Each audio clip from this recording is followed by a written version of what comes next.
Assalamualaikum warahmatullahi wabarakatuh. Kita jumpa lagi. Untuk video kali ini kita akan membahas tentang mikronutrien vitamin larut lemak. Berikut pokok bahasannya meliputi pengertian, ciri kimiawi, klasifikasi, proses absorpsi, pencernaannya sampai dengan ekskresi, kemudian fungsi, efek, dan kebutuhan dari vitamin larut lemak. Klasifikasi dari vitamin berikut.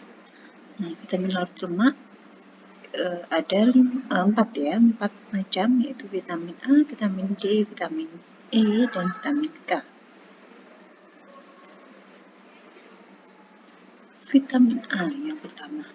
Jadi vitamin A itu kita bisa temukan dalam bentuk retinoid dan juga ada yang dalam bentuk karotinoid. Vitamin A dalam bentuk retinoid ini disebut dengan vitamin A. Kemudian untuk karotin itu ada beberapa bentuk, yaitu beta karotin, ada juga dalam bentuk pigmen yang berwarna kuning keorenan. Nah, itu karakteristik dari makanan yang mengandung vitamin A, retinoid maupun beta karoten. Kata lain atau nama lain dari vitamin A yaitu retinol, dan juga ada yang menyebutnya aksepropitol. Kemudian retinol dihubungkan dengan komponen yang terdiri dari isoprenoid, kemudian juga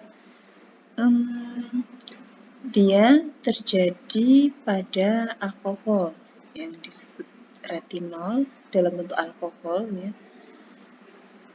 Sebagai aldehid dia disebut dengan retinal, dan sebagai asam disebut dengan asam retinoid. Itu dalam bentuk alaminya, ya. Kemudian untuk strukturnya berikut. Untuk retinol, ya, terdapat metil, dan juga etanol, ya. Selanjutnya di sini dalam bentuk beta karoten. Nah, ini struktur khas dari beta karoten, ada metil di bagian ujung-ujungnya, ya. Kemudian fungsi dari vitamin A yaitu pada penglihatan, pada diferensiasi dari sel, kemudian proses perkembangan dan pertumbuhan, kemudian fungsi pada sistem imun, dan juga sebagai antioksidan. Nah, gambar berikut adalah peranannya pada penglihatan kita.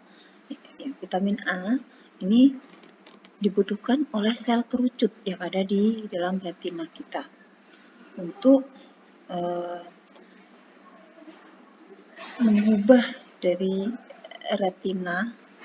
retinal, ya, menjadi rhodopsin. Jadi opsin itu protein, retinal ini dari vitaminnya, vitamin A tadi. Nah, kemudian berikatan dan membentuk rhodopsin. Nah, rhodopsin itu dibutuhkan oleh sel kerucut untuk melihat pada ruangan gelap. Kemudian vitamin A diabsorpsi oleh usus halus.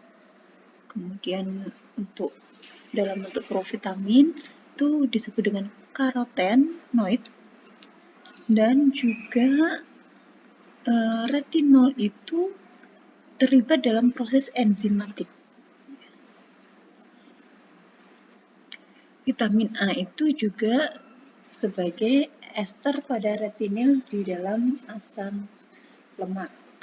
Kemudian juga terhidrolisis dalam bentuk retinol diabsorpsi oleh sel mukosa yang ada di dalam saluran pencernaan. Kemudian setelah teresterifikasi vitamin A ini diubah dalam bentuk kilomikron, kemudian diekskresikan melalui limfa dan diterima oleh darah dan ditransportasikan kembali menuju organ hati. Vitamin A disimpan dalam hati, ya, ini sebagai retinal ester. Kemudian dikirimkan sekitar dalam waktu 1-2 tahun pada orang dewasa, dan itu dapat disimpan di dalam hati itu sekitar 1-2 tahun, ya. Untuk stabilitas dari vitamin A ini bisa terjadi oksidasi di dalam air. Jadi aktivitasnya akan menurun dan dia akan berkurang kandungannya pada kondisi pemanasan dan juga terekspos oleh matahari, cahaya matahari. Oksidasi itu juga dipengaruhi oleh adanya lemak dan juga minyak seperti margarin, kemudian mentega, minyak penggoreng untuk minyak goreng, ya, dan juga dia berbahaya ketika terjadi larut di dalam lemak, kemudian terdapat vitamin A. Ya. Nah, ini kandungannya akan berkurang. Kemudian adanya vitamin A itu juga sebagai antioksidan, seperti pada vitamin E. Sehingga vitamin A itu berfungsi juga terhadap imunitas.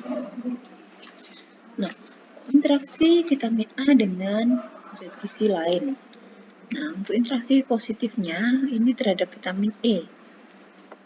Nah, dia berfungsi secara protektif terhadap oksidasi. Jadi vitamin A dan vitamin E bekerja sama untuk menjadi penangkal radikal bebas. Kemudian untuk interaksi secara negatif, penyakit dan infeksi itu juga berkaitan dengan status vitamin A. Ketika kita kurang dari vitamin A, kurang asupan vitamin A, akan meningkatkan resiko terjadinya penyakit. Kemudian pada alkoholik yang sudah kronis, nah ini bisa mengganggu penyerapan vitamin A di dalam organ hatinya. Kemudian defisiensi protein yang akut itu juga berhubungan dengan metabolisme vitamin A. Nah, lemak pada proses kita mengabsorb makanan, kemudian diserap oleh tubuh kita. Nah, ini bisa dalam bentuk dua macam, yaitu bisa dalam bentuk vitamin A, bisa juga dalam bentuk karotenoid. Vitamin A sendiri itu dapat terjadi defisiensi yang berkaitan dengan zat gizi lain, yaitu seperti zat besi, penyerapan zat besi, lalu penurunan eritropoiesis, kemudian sampai terjadi anemia karena defisiensi oleh zat besi, dan juga berkaitan dengan defisiensi zinc. Vitamin A itu disimpan di dalam hati, kemudian diserap melalui jonjot-jonjot yang ada di saluran pencernaan. Defisiensi vitamin A bisa mengakibatkan hiperkarotenemia. Kemudian untuk selama kehamilan ini bisa berakibat malformation, itu dia pada saat pembelasan itu terjadi tidak sempurna, tidak menghasilkan sel yang secara utuh. Ya. Dan di sini ini bisa meningkatkan nilai kematian pada bayi. Kemudian, maksudnya perkembangan pada bayi ya. Jadi kekurangan vitamin A itu bisa mengalami gangguan pada pembentukan organ-organ pada bayi dan juga perkembangan tubuh bayi yang sangat vital ya. Kemudian toksisitas vitamin A memiliki tanda-tanda yang kronis. Biasanya yang kronis itu seperti kekeringan dan pecah-pecah pada kulit, kemudian ototnya tidak kurang elastis atau tegang, kemudian terjadi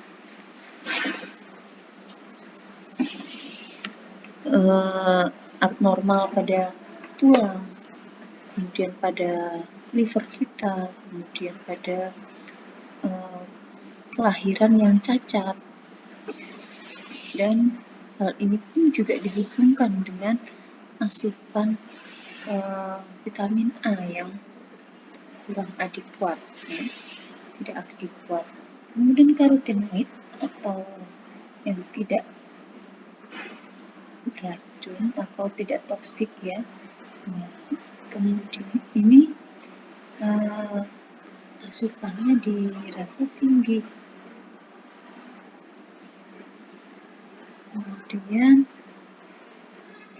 berubahlah kulitnya menjadi orange, jingga. Kemudian satu kondisi juga dihubungkan dengan hiperkaroteninemia. Nah, ini untuk jumlah kebutuhan vitamin A pada bayi, pada laki-laki dewasa, pada laki-laki usia anak sekolah, pada laki-laki dewasa, perempuan di usia anak sekolah dan sampai dengan usia dewasa, dan kondisi tertentu dengan penambahannya, yaitu pada ibu hamil dan ibu menyusui. Untuk sumber vitamin A sendiri yaitu kita bisa dapatkan dari organ hati, kemudian kita bisa juga dapatkan pada wortel, bayam, melon, mentega, keju, telur, brokoli, dan ikan salmon, serta susu. Selain itu, suplemen yang dalam bentuk suplemen kita bisa temukan dalam bentuk soft, kapsul soft ya. Kemudian Everson juga yang menguap pada air, yang bisa larut dalam air, dan juga dalam bentuk suntik ya. Dan pada makanan yang difortifikasi seperti pada margarin, susu, dan minyak goreng. Kemudian tanda-tanda nama lain dari vitamin D. Kita lanjut ke vitamin D ya, yaitu namanya adalah kalsiferol. Kalsiferol ini memiliki struktur 4, kemudian disebut vitamin A, vitamin B, dan vitamin C serta vitamin D.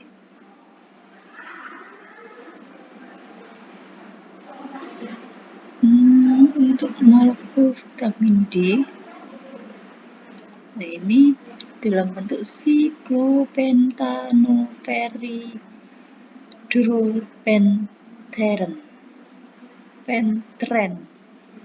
Nah, ini rangkaian dari struktur vitamin D, kemudian diubah untuk menjadi steroid. Nah, secara teknis, vitamin D itu diklasifikasikan juga sebagai sikosteroid.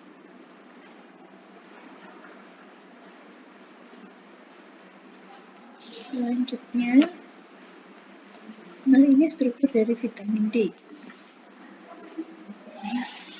Vitamin D yang dalam bentuk kalsiferol. Kalsiferol ini disintesis dan kemudian sintesisnya bisa dari ultraviolet. Jadi yang terdapat di bawah kulit kita itu masih provitamin. Nah, untuk mengaktifkannya kita perlu berjemur agar mendapatkan cahaya ultraviolet sehingga bisa diubah menjadi 7 dehidrokolesterol. Nah, kolesterol derivat dan juga vitamin D ini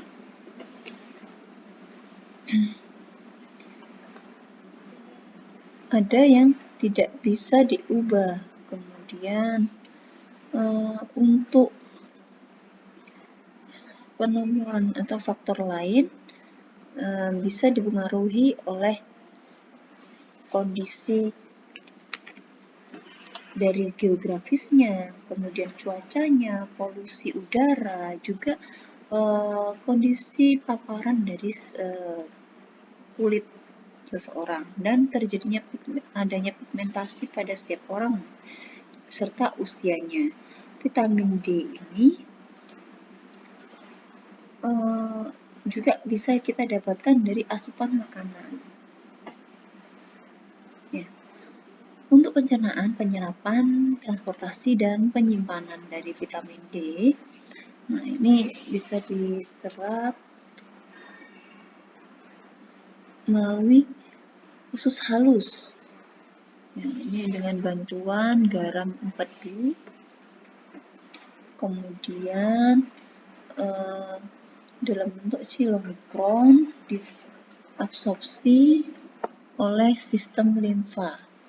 Nah, vitamin D kemudian juga disimpan di dalam jaringan adiposa, jaringan lemak. Kemudian dimetabolisme kembali untuk menjadi vitamin D yang aktif. Nah, fungsi vitamin D itu berperan dalam regulasi kalsium, kemudian fosfat, dan kadar darah. Apa maksudnya? Kadar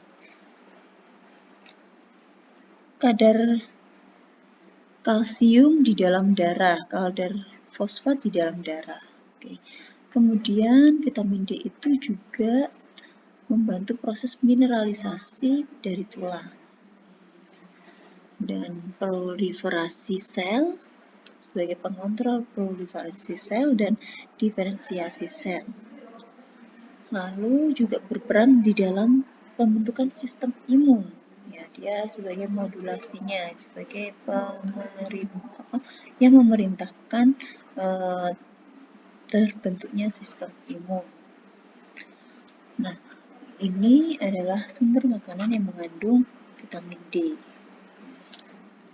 Terdapat pada ikan, telur, kemudian mentega, susu, dan sumber makanan produk dari susu.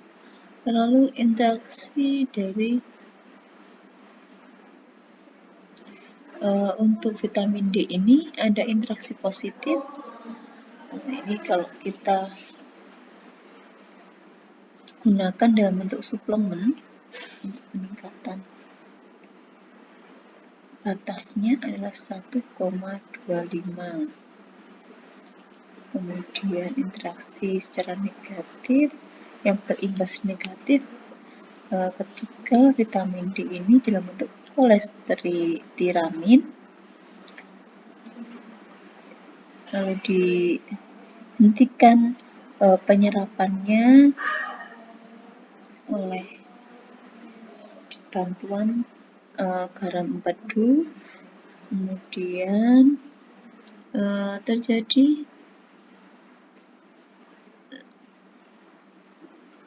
absorpsi vitamin D dari usus. Ya. Kemudian hormon kortikosteroid, ya, antikonvulsan.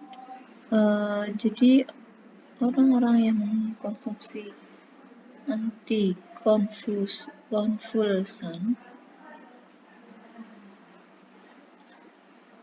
kemudian diserap. Apa penyerapannya dari vitamin D itu membantu penyerapan kalsium. Lalu dari penyerapan itu juga mengalami penurunan oleh dibantu oleh vitamin D, dia menyerap kalsium dan mengubahnya dalam bentuk lain. Ya.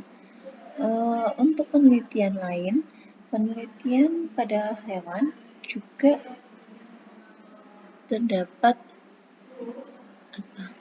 obat-obatan yang seperti antikonvulsan, kemudian sebagai enzim, stimulasi dari enzim yang ada di dalam hati. Akibatnya peningkatan pemisahan rangkaian kimianya dan proses ekskresi dari vitamin D. Selanjutnya adalah defisiensi dari vitamin D bisa mengakibatkan rickettsia. Ini pembengkokan tulang dan tulangnya lemah ya, osteomalacia dan osteoporosis, kehilangan jaring komponen dari tulang. Nah, ini contoh dari anak yang mengalami rickettsia. Berikut adalah ada kecukupan dari vitamin ini untuk orang Indonesia.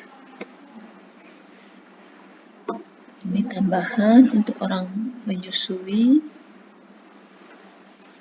Dan toksisitas terjadinya hipervitaminosis D ini bisa berakibat pada kerusakan ginjal secara permanen, kemudian pertumbuhan yang tidak normal, terjadi kalsifikasi, pengapuran ya, lalu yang terjadi pada jaringan lunak, pengapuran pada jaringan lunak seperti tulang rawan dan lain-lain, kemudian juga bisa mengakibatkan sampai kematian.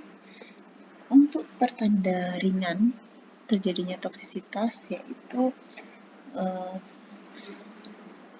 biasanya terjadi konstipasi, kemudian lemas, dia kehilangan kendali dengan koordinasi. Lalu suplemen yang bisa kita gunakan untuk asupan vitamin D yaitu bisa berupa tablet, kapsul atau minyak dan juga suntikan. Nah, untuk saat ini terdapat berbagai macam fortifikasi pada makanan seperti pada susu, pada beberapa susu, yogurt, kemudian margarin, mentega ya. Kalau mentega itu kan dari susu, kalau margarin itu dari kelapa sawit. Nah, dan juga minyak sayur.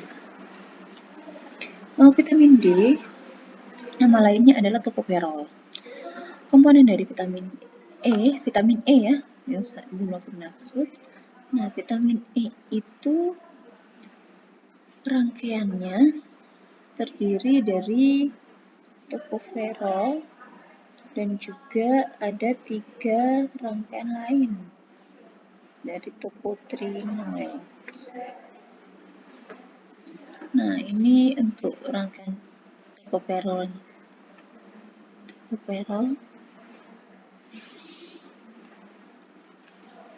Untuk penyerapan, penyimpanan, dan pengedaran dari vitamin E itu terlibat dalam metabolisme lemak. Dia diserap oleh usus halus dan kemudian menjalankan fungsi dari pankreas dan mensekresikan ini hormon cairan empedu karena perannya tadi pada metabolisme lemak kan ya. Tocoferol yang dalam bentuk ester ini ada pada suplemen makanan dan juga makanan yang terproses. yang dihidrolisis dan kemudian diserap. Untuk penyimpanan vitamin E ini disimpan di dalam limfa dan kemudian sistem limfa itu memberikan ke liver.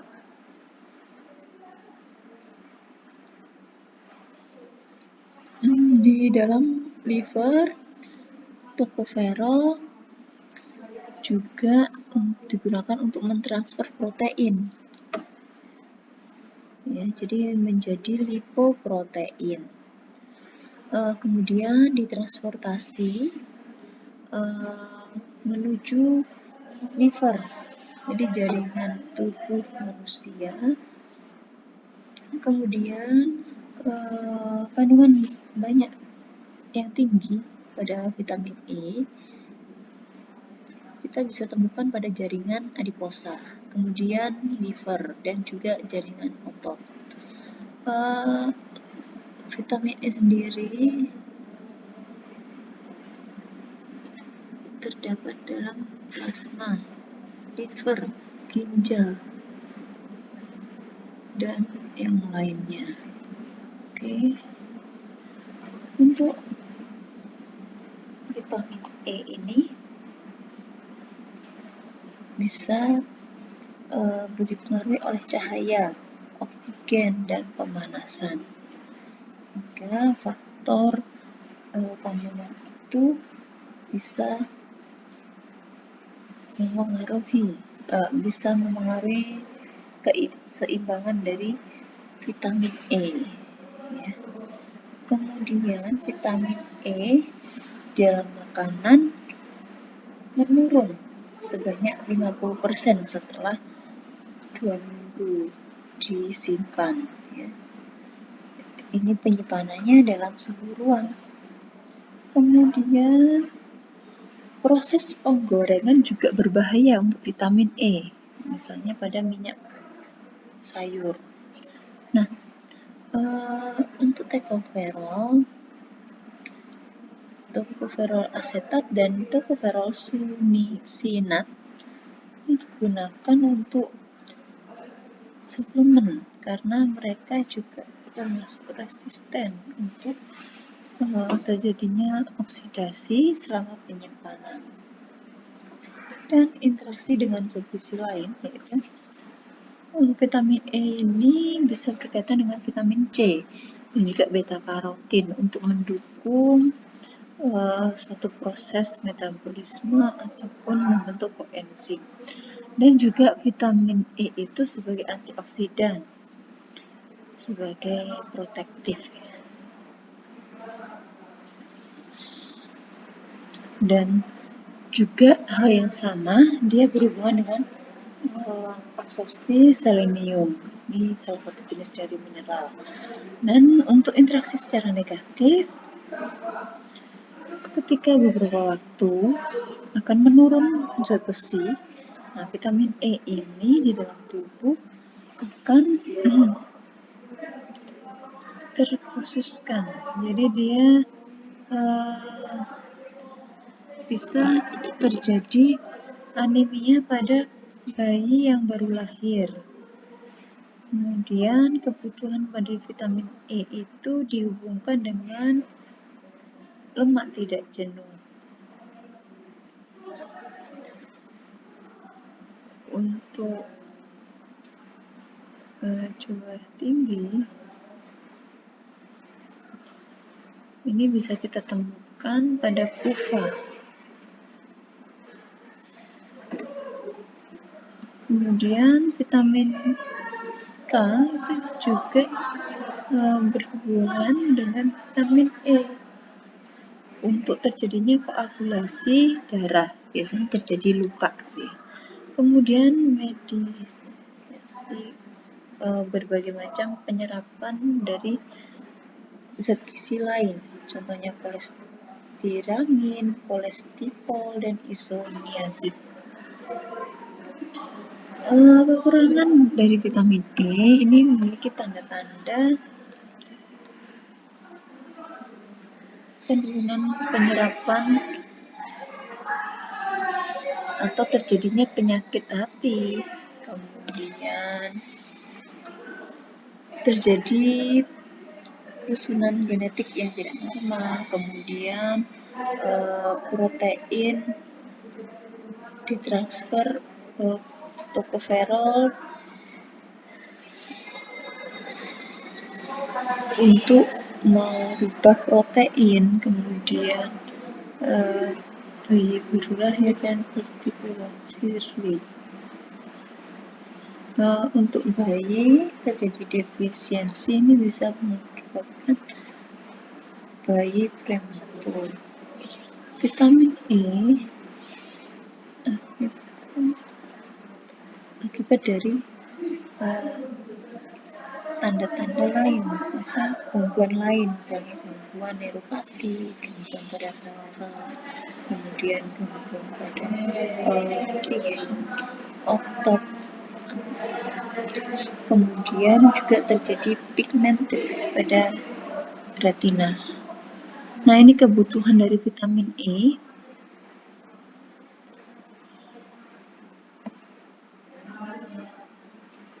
Vitamin E bisa kita dapatkan dalam bentuk kapsul soft gelatin atau juga pada makanan yang chewy ya. Jadi juga selain itu dalam bentuk tablet yang bersifat eversen, mudah menguap pada air. Dan untuk suplemen sendiri biasanya tidak hanya mengandung vitamin A saja atau vitamin E saja, tapi ini bisa digabungkan. Oke. Kemudian bisa kita temukan dalam bentuk fortifikasi, contohnya bisa kita temukan dalam soft drink dan juga sereal. Nah, selanjutnya adalah vitamin K. Terakhir, vitamin K itu memiliki nama lain, yaitu piloquinone dan juga menaquinone. Komponen dari vitamin K sendiri terdiri dari 3 substitut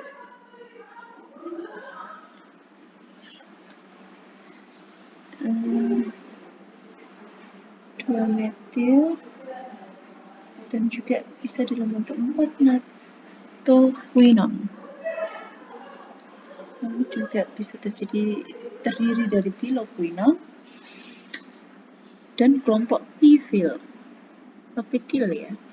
Kemudian untuk rantai dari sisi polyisoprenyl ini terdapat 6 sampai 13 isoprenyl dengan posisinya terdapat 3 bentuk.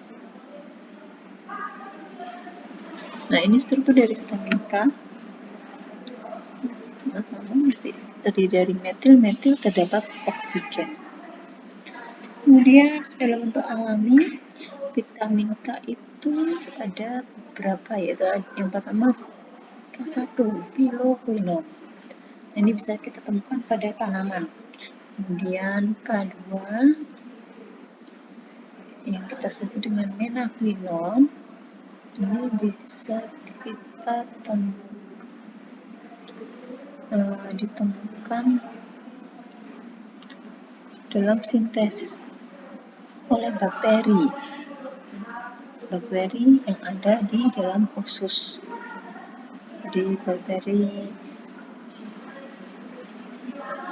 alami, bakteri baik itu juga menghasilkan vitamin K. Vitamin K3 atau menadion ini adalah jenis yang dapat disintesis dan komponennya konversi dari K1 yang rupanya terdapat pada saluran pencernaan dan hanya digunakan oleh asupan untuk hewan. Nah, fungsi dari vitamin K sendiri adalah sebagai koenzim untuk vitamin K karboksilase, kemudian juga berperan dalam koagulasi darah dan metabolisme tulang.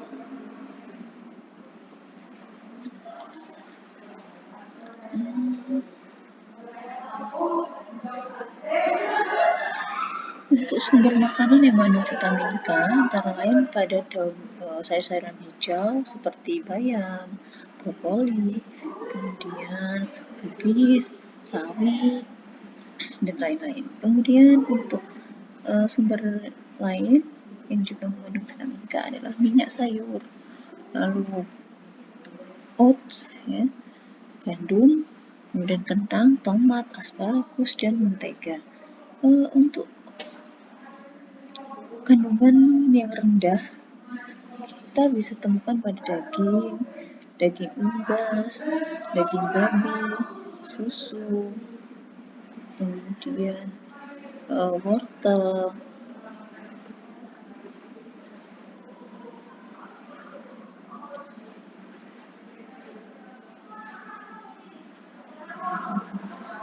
Selanjutnya adalah vitamin K2.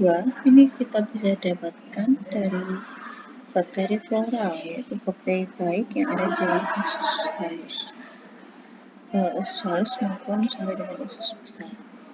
Nah, untuk penyerapannya sendiri, vitamin K dari usus 12 jari, kemudian ileum dengan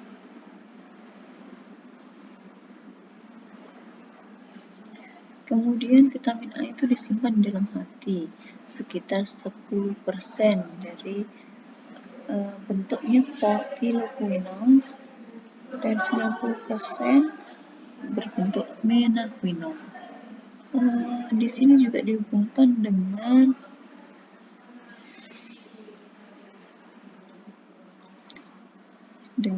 luas tubuh, dengan total luas tubuh.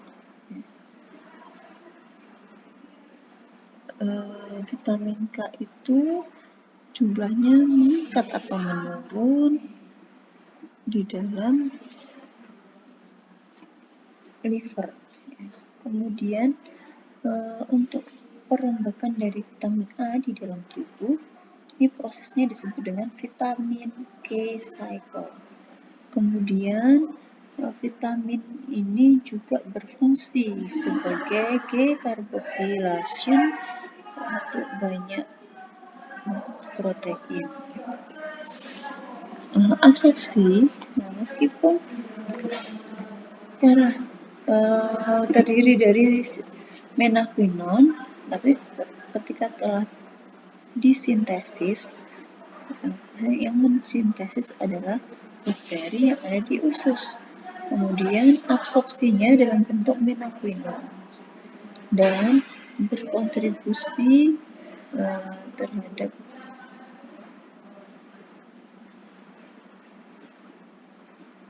terhadap tubuh kita.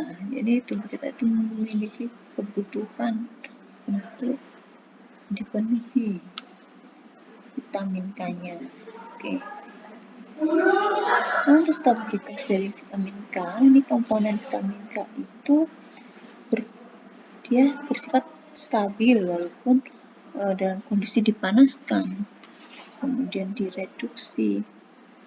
Tapi ini tidak sensitif, dia tidak sensitif terhadap panas, namun dia sensitifnya terhadap asam, sifat alkali, dan cahaya, serta agen oksidasi lainnya. Untuk defisiensi vitamin K bisa terjadi pada seseorang karena gangguan pencernaan, kemudian penyerapan lemak yang tidak normal, kemudian penyakit hati, atau dengan penggunaan antibiotik. Defisiensi lain terjadi pada pembekuan darah. Kalau itu terjadinya pada orang dewasa. Kalau terjadinya pada bayi, ini bisa terjadi kranial fatal, jadi pendarahan pada tengkorak itu terjadi fatal. Nah, ini pendarahannya di dalam tengkoraknya dan bertahan hidupnya perkiraan selama 1 minggu, hanya minggu pertama saja. Dan penyakit hemoragik ini juga terjadinya pada bayi. Nah, ini sebagai penyebab kematian yang tertinggi. Kemudian untuk toksisitas pada vitamin K, jumlah vitamin K1 dan vitamin K2 yang dicerna dalam periode yang panjang ini bisa menjadi manifestasi dari terjadinya toksisitas, terjadi keracunan. Tapi dalam pengamatan dan pendampingan oleh tenaga kesehatan ini masih dikembangkan karena untuk vitamin K sendiri hanya berimbas terhadap terjadinya reaksi berupa alergi. Selanjutnya menadion. Nah, ini penyebab dari anemia hemolitik dan juga terjadi kernicterus. Itu ini terjadinya pada bayi baru lahir dan dalam jangka waktu yang lama digunakan. Kemudian ini kebutuhan dari vitamin K. Untuk suplemen yang mengandung vitamin K, misalnya